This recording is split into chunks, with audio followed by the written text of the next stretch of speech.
Estamos en el departamento de Rivadavia y vamos a seguir recorriendo este San Juan desconocido para contarles la historia de un hombre que ha dedicado toda su vida a la arqueología, a buscar los restos de los habitantes de San Juan y a contarnos una historia que usted puede compartir o no y que quizás la critique, pero que vale la pena escucharlo y ver la opinión de este hombre que, como decimos, ha dedicado su vida a la arqueología y que muestra estas cuevas en Rivadavia, todo lo que tiene que ver con los habitantes de San Juan.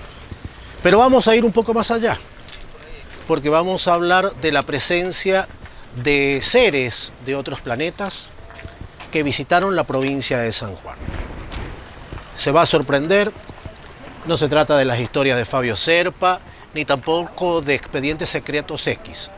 Se trata de Domingo Castro, un hombre que dedicó, como decimos, la vida a la arqueología y que le sugiero que lo escuche. Domingo Castro, Museo Geográfico Einstein, acá en Rivadavia, las cuevas de Rivadavia.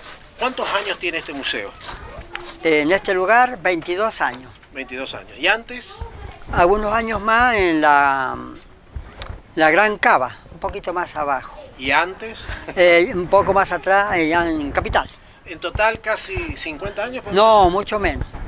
Vamos a ponerle 35. 35 años. 35.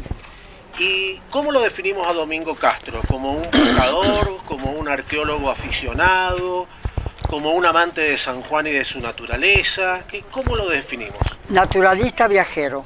Naturalista viajero. Como eran los de antes. Como un Alexander von Humboldt, por ejemplo. Humboldt, el capitán Cook, Orbigny. Bien. Y para contarles a los sanjuaninos de este San Juan desconocido, ¿qué es lo que vemos en el Museo Geográfico Einstein?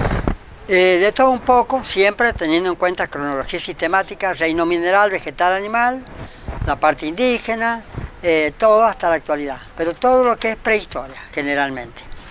Tenemos 14.000 piezas de muchas partes de Argentina, de muchos países, para que se lleven una idea global de lo que hay, que representa un poco lo que hay acá afuera en San Juan. San Juan es muy importante, no porque sea yo sanjuanino, sino porque, por ejemplo, este cerro que está acá tiene 530 millones de años y no es una montaña propiamente dicha, que sería el magma, estos serían sedimentos marinos.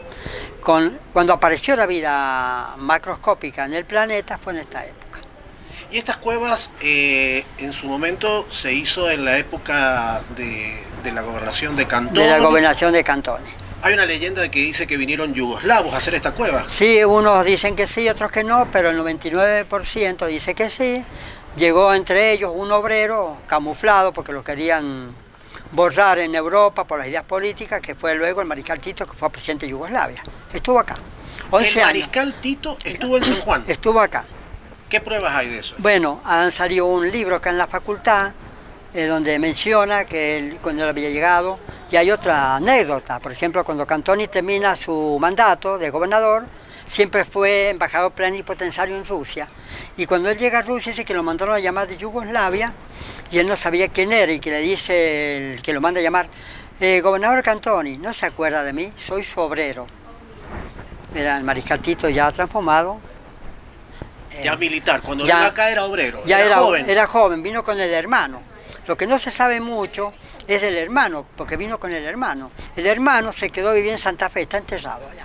No formó familia, pero él no era político, sino veterinario de caballos de carrera.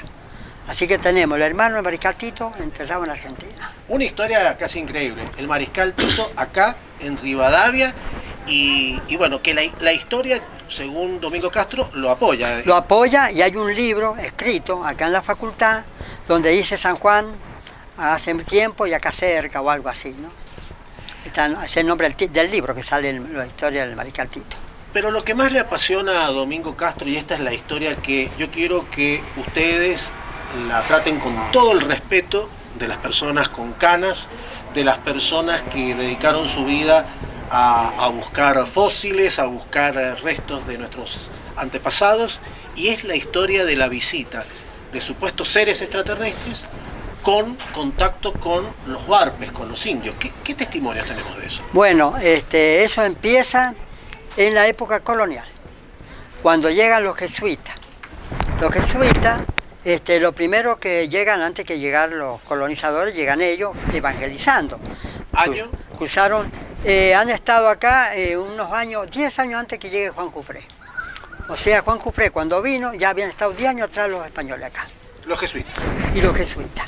Ellos pasaban la cordillera y ya estaba fundada Mendoza y se instalan acá. Primero vienen y averiguan algo. Estos datos que voy a contar ahora son del libro de Historia de San Juan de Horacio Videla, el doctor Horacio Videla, en su tomo 1, dice que estaban maravillados los jesuitas cuando llegan, les comentan los huarpes que los dioses de ellos habían llegado del cielo, porque hasta ese momento se sabe y creemos todavía que los dioses de los indígenas eran el sol, la luna, las estrellas fugaces, que se denominan dioses uránicos, pero el dios de los huarpes era antropomorfo y que residía en la montaña y que eran iluminados o luminosos.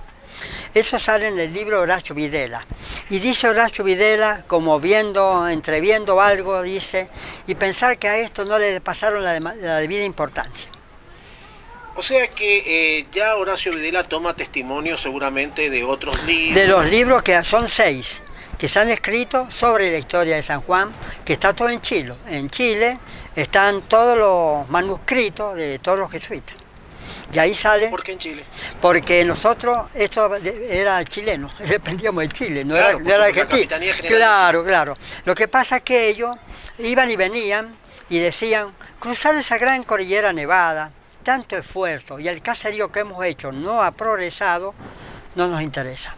Así que nos abandonaron en el 1700 y pico aproximadamente y quedamos aislados, ya no éramos ni de acá ni de allá. Entonces en esos años se crea el Virreinato de la Plata. El Virreinato del Perú era más antiguo, así que dependíamos de Chile y del Perú, o sea, esto era del Perú. Pero volvamos a la historia de los extraterrestres. ¿Qué tipo de extraterrestres supuestamente, según tus conocimientos, estuvieron en San Juan y en esta zona? Claro, en todo el mundo se han visto extraterrestres de distintas formas. Los de acá serían como los que eran muy parecidos a nosotros. Y se calcula también hasta el color de ojos, se cree el color de ojos, porque los jesuitas le preguntaron a los huarpes por qué tienen ojos verdes y los demás no. Y entonces ahí es cuando salen los indígenas y le dicen, no, ellos son descendientes de los que bajaron del cielo. ¿Quién bajó del cielo? Bajaron varios dioses. El que dirigía se llamaba Unuk War, con H, Unuk War. Y él tuvo hijos con las mujeres, y los otros también. Entonces ese grupo de ojos verdes, porque en antropología y en genética se sabe que sería el cuerpo de uno y la mente del otro. Así que sería el cuerpo del huarpe con la mente de ellos, en los ojos claros. Y los otros que no tenían ojos claros sería el cuerpo de ellos con la mente del huarpe. O sea que algunos descendientes de huarpes en realidad podríamos llegar a pensar son... descendientes que están actualmente, por ejemplo. Y descendientes de extraterrestres. Y descendientes extraterrestres.